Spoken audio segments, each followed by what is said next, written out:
مؤمن حماد الغرباوي، 21 سنة، إسماعيلية، حوض شعراوي خلف مدرسة فيا السلام. أنا أسست حركة ولع.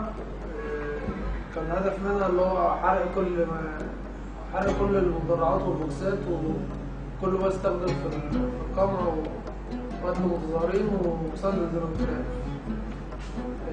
نزلنا، كانت الحكاية ابتدت اللي احنا كنا بنعمل مولوتوف، كنا بننزل على الطريق السريع، كنا بنقف نعمل كمين من البوكسات وكده وهي معدية ونحدفها بالمولوتوف.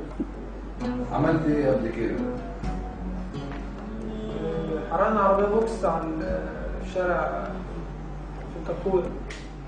حرقنا عربية بوكس في الكاكولا، وحرقنا عربية أتاري في الخمسة باب علي خليل.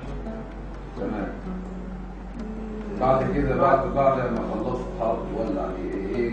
بعد كده عملت حركة تانية اسمها حركة الجبارة.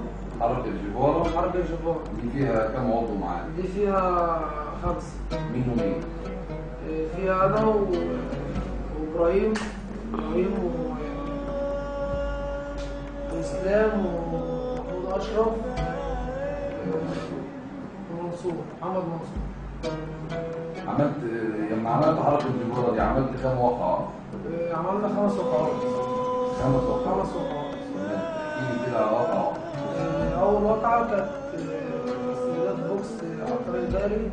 كنا شغال في شهرتي إسلام، عندي 24 سنة، خرج من الجامعة العمالية، شغال في الألمنيوم، عضو في حركة الشفارة. مين مؤسس حركة الجبارة؟ مؤسس حركة الشفارة مؤمن حماد الغرباوي. ايه الهدف من الحركة؟